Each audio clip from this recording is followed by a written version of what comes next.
Ça donne envie de vomir. Tout ça, ça donne envie de vomir. Pourquoi? Parce qu'il y a beaucoup de sang, beaucoup de gens qui meurent à cause de ça. Combien de personnes partent en enfer pour ça? Combien de personnes à la perdition à cause de ces histoires?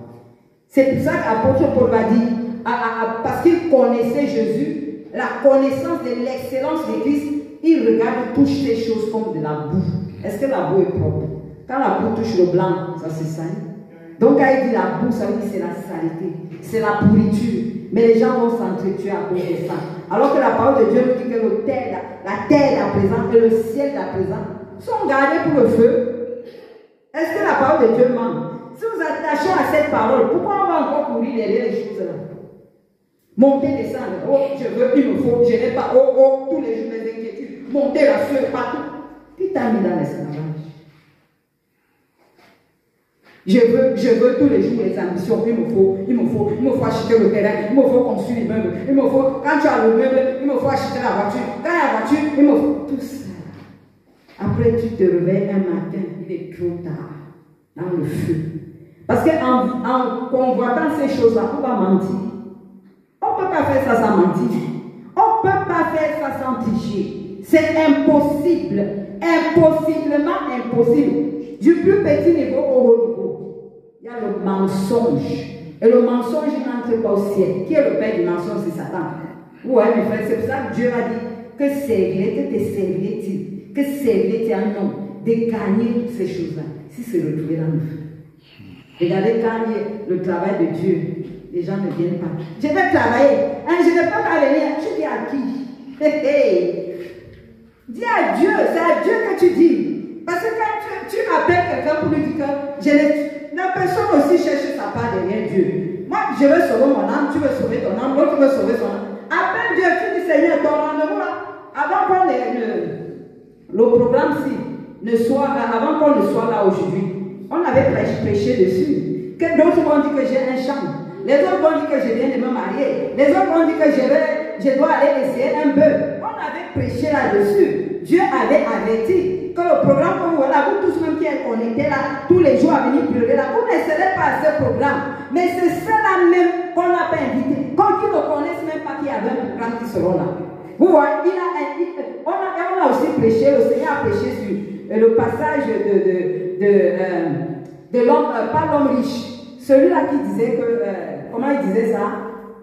Donc il a prêché, il a dit, va dans la rue, va inviter mes enfants qui viennent à mon dîner. J'ai préparé, qui viennent manger.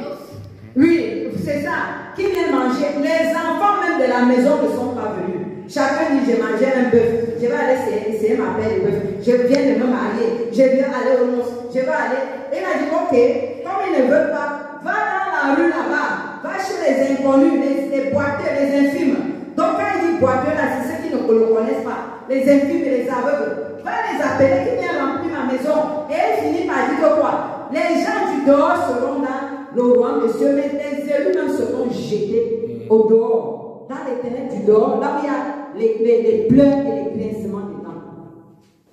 Vous voyez comment on joue avec? On croit qu'on s'amuse avec Dieu. C'est comme ça que Judas voyait qu'il pouvait vendre Jésus, sans savoir qu'il vendait son propre âme. Il se vendait lui-même. On vend Dieu.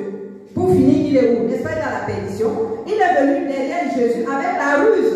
On ne vient pas à Dieu avec la ruse, mes frères et sœurs. Quand on vient à Jésus, c'est pour être vrai, sincère. Parce qu'on ne se moque pas de Dieu. On ne s'amuse pas avec Dieu. Si quelqu'un vient à Jésus, parce que je viens à Jésus, parce que je vais gagner ma vie, quand c'est bien, je me retire, quand c'est mauvais, Jésus, non, ça ne marche pas comme ça. On ne se moque pas de Dieu. Ça ne se fait pas comme ça. Non. Parce que quoi? Jésus dit que si tu veux me suivre, la foule le suivait, non? Dans le livre de Marc, oui, à partir du verset 34, il avait multiplié les pains. Il a donné aux gens à manger. Ils étaient contents parce qu'ils avaient mangé le pain. Et la foule a commencé à le suivre. Pas pour les miracles de la sanctification, pas pour les miracles des aveugles qu'ils voyaient. Parce que l'aveugle, quand on parle de l'aveugle qu'ils voient, ce n'est pas seulement l'aveugle physique, c'est d'abord l'aveugle spirituel. Parce que tu peux être aveugle physique, tu meurs au ciel. Mais si tu es aveugle spirituel, tu meurs pas en enfer.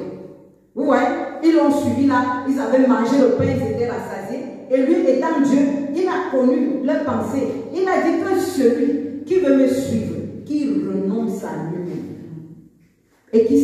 charge de sa croix tous les jours et qu'il me suive. Car celui qui voudra sauver sa vie la perdra. Et celui qui la perdra à cause de moi et de la bonne nouvelle la retrouvera. Que sert-il à un homme? Que servirait-il à un homme de gagner toute la terre? Est-ce qu'on a déjà vu un homme qui a gagné une ville? Moi, je n'ai jamais vu un homme qui a gagné une ville. Mais il dit toute la terre, avec toutes les richesses de l'Afrique, de tout le monde entier, réunies, ça ne peut pas sauver une âme.